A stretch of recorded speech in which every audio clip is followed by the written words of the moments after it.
وانسب إلى ذاته ما شئت من شرف، وانسب إلى قدره ما شئت من إزام، صلى الله عليه وسلم.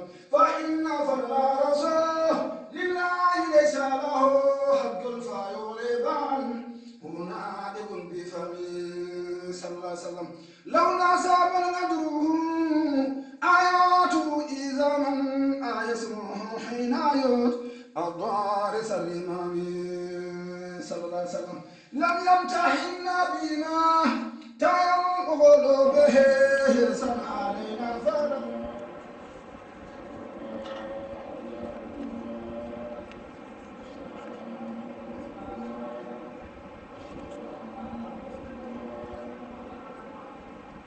أشهد أن لا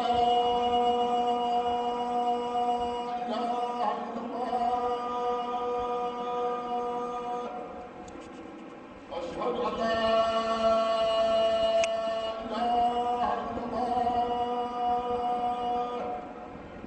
أشهد أن محمدا رسول الله،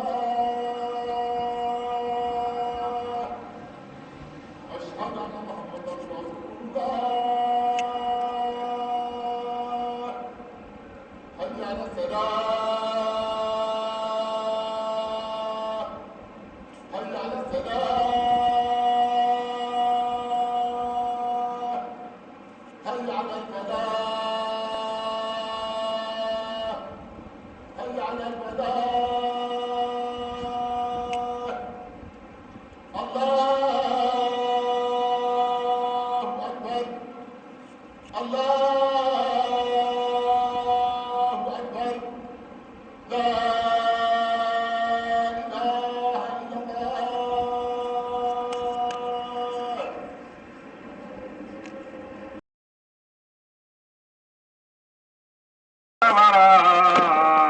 فيهم وزوجاته أشهر المريدين والأولاد وابنهم جمال خير الورى فيهم وزوجاته. إن لم يكن منه بغض لسيدنا أجارنا ربنا من بعد سعادته، إذ بعدهم يخلد الإنسان في سقر فارزق لنا حبه يا ذا الوجودات. لكن ربي قضى لبعدهم ما لم ينل بعدهم. على آله بكرة وأصيلا وسلم تسليما شاملا عميما. أيها الناس أوصيكم بتقوى الله العظيم الذي ألبسكم الرياش وأسبغ عليكم المعاش. قال تعالى: وأسبغ عليكم نعمه ظاهرة وباطنة وما قابلتم ذلك إلا بالمعاصي الهوالك.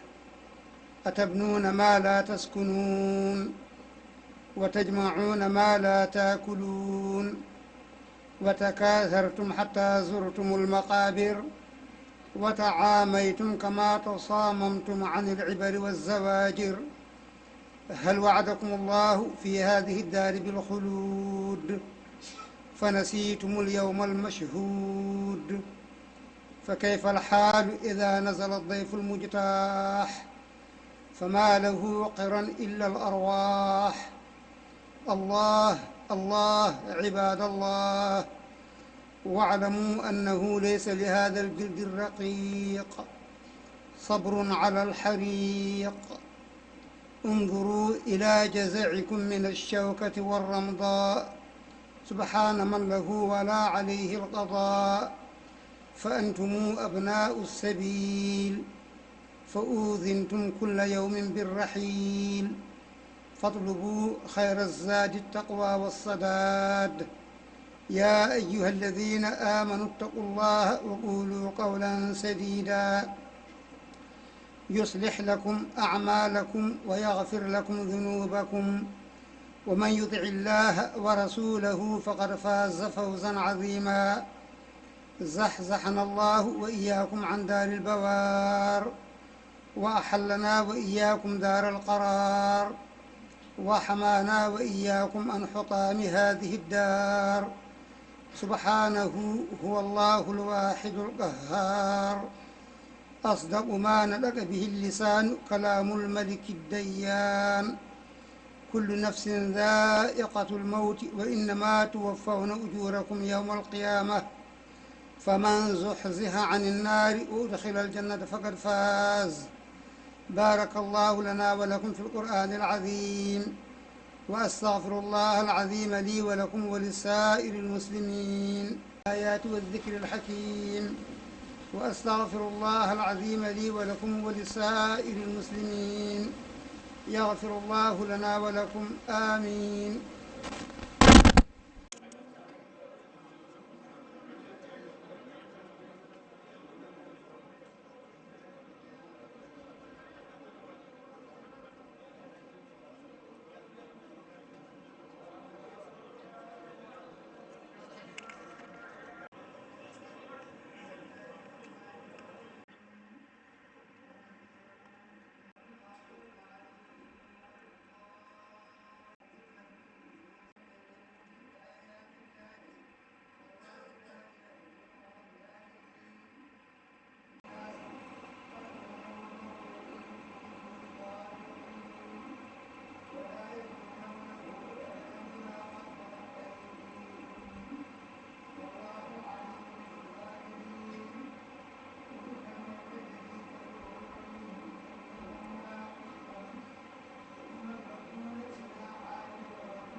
أعوذ بالله من الشيطان الرجيم. بسم الله الرحمن الرحيم. الحمد لله رب العالمين الرحمن الرحيم ملك يوم الدين إياك نعبد وإياك نستعين اهدنا الصراط المستقيم صراط الذين إلى صراطك المستقيم وعلى آله حق قدره ومقداره العظيم.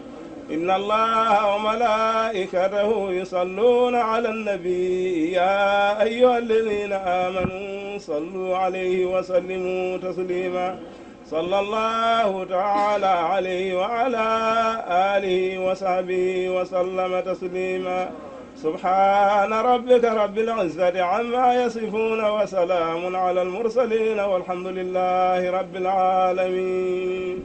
بيدا من فوفيو الفاتحة لا بني صلاة الفاتحة لا بسبويدي eden duwo habaru juma'o eden duwano golluɓe juma'oɓe kala baɗɗo hen e jawdi mum gila e mbuɗu mum e baɗɗo hen tampere mum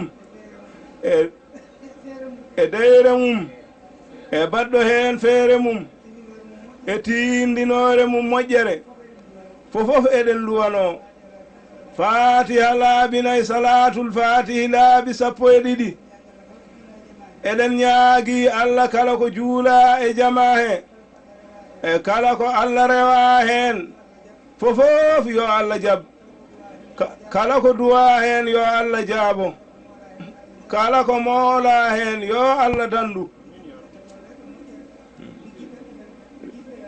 liggiɓe ɓe yo allah yoɓɓe moƴƴere baɗɗo hen jawdi mum baɗɗo hen doole mum baɗɗo hen konngol mum moƴƴol e anniya mum moƴƴo fof yo allah yoɓɗum o wi nde wonno nelaaɗo allah wi sallllahu alayhi wa sallam kala ko mbaɗɗa e jumama heteɗo allah windantuma baraji ko an goto mahi juma o ko noon kadi o yoɓirta moni hen fof ɗon ɗo jama o ene rewe allah kala dewɗo ɗon allah sona yoɓe gueɗal ma kadi ene hen yo allah wallu bisimillahi fatiha laabinayi salatul fatihi laabi 12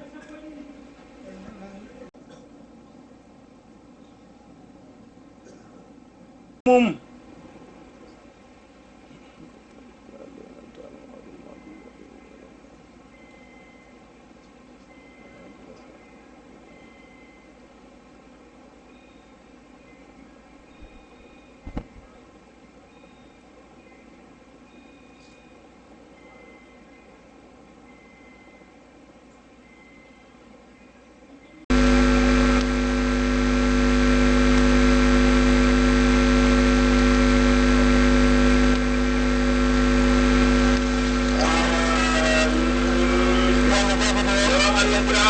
kadi eɗen jetta sernaɓe tawtoraɓe foof hande tawtoraka ɓe kadi eɗen jetta jeunesse mo barkewi gandanɗa hoorema dariɗe darde hanki guila hande soir et tous les ressortissants de barkenaɓe wonɓe caggal leydi France ha Afrique.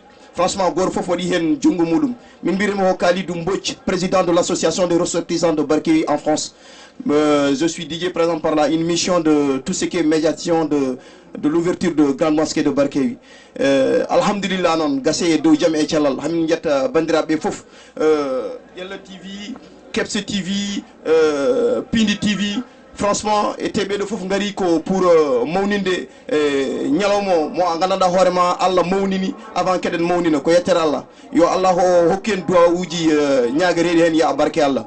ɗum o nani ko ceerno wi ko tanum Allah Djimamadou Saydou jibinaɗo cikkitte 1900 jalɗo 1980 duuɓi capanɗe jeetati tani ko heeɓi ɗum ba makko jibina ko 1936 ko nden Madina hoɗi o jaa ko cikkitte ɓe jaa ko neere ɓe gari gangal Cheikh Moussa Camara Allah hokkiɓe to ceerno hamme baba dulal muɗum ene walli Fouta capanɗe jeeno Allah waɗi lawde kala mo janggui ɗum kuɓuraɗo ceerno Mamadou Bocar Kane jibina ko jamma alaba 1900 jaa ko bakuna woni ko kahay ceerno Mamadou ceerno Gasagui on woni ceerno Mamadou Bocar Kane mbiya ceerno secte Dunga omo ceerno ceerno Samas on jibina ko 1903 5 83 wuro duuɓi capan jeetati ɗum duwal ceerno Hamme Baba ceerno Banaji o yi Serigne Touba on saha heɓde gurdi so duuɓi joyi 1922 on saha ceerno Banaji jibina ko 1900 kanko jangguil bamum o jangguil bamum oɗon ceerno Amadou Tidiani oɗo ceerno Abdourahmane Salto Banaji e sanki ko 1993 o wuro duuɓi capan jeenayyi duuɓi tati ndaare Fouta no foti Bakel ha Matam capannayyi guure jeenayyi hen guure sappo e tati ko Salkulleɓe dagana ha Dembankani ujunaji ɗiɗi e temedde tati e capanɗe joyi guure nayyi sa ƴeewi Tamba ha Bakel 296 kilométre temedde jeetati e capan tati guure nayyi ƴeewi Fouta kala jiiɗa ko wone Sénégal mawnani Sénégal heewi ko barke haade Fongolinga Guiné Moussala ɗo wiyete haade Fongolinga ɗo woni Guiné ɗo woni Sénégal ɗo wiyete Moussala fulɓe ne gandi noon 762 kilométre Dakar Sénégal gasi kono kala ko jiiɗa ɗum ƴeew guila e Baye Niass 1900 ha 1975 o sanki Angleterre duuɓi capanɗe jeeɗiɗi o wuuri kanko Baye Niass o jibini ɓiɓɓe capanɗe jeeɗiɗi jeeɗiɗo fof koye Sénégal jeeya ƴew ceerno Alaji Mamadou Moussa Ali Daara Halayɓe jibina ko 1787 Mali ɗo wiyete Weela o sanki ko 1970 ha Daara Halayɓe ɗe fof waɗe ɓalɗo goni koye Fouta Seydou Nour Tall duuɓi temedere duuɓi sappo e jeegom 116 ans 1860 1980 kanko Cheikh Moussa Camara to Gandiol Cheikh Moussa on sanki 1945 ɗum fof koye Sénégal jeeya o weltare tan e Ƴella TV garal munen ɗo kadi e guddital Joma Barkewi en jettiri ɗum Allah mboɗo Joma mo Allah waɗi ɗo hannde duuɓi kewɗi omo waɗemo golle Allah gaynimo Allah uddirimo e ñalawma aljuma hannde o e garangal ceerno men ceerno Basirou e jamirugol ceerno Ahmad Tidiane Ba noon en beltinima bandiraɓe arɓe ɗo ɓe foof eɗen mbiya goto fof ko addi ɗum ko e haaju muɗum yo Allah newna dendagal kala julɗum ala de Allah jokko ennam yo Allah hokken barke jama o hokken kadi barke aljuma o sabu barke annabi sallllahu alayhi wa sallam onon jarama min calmini bandiraɓe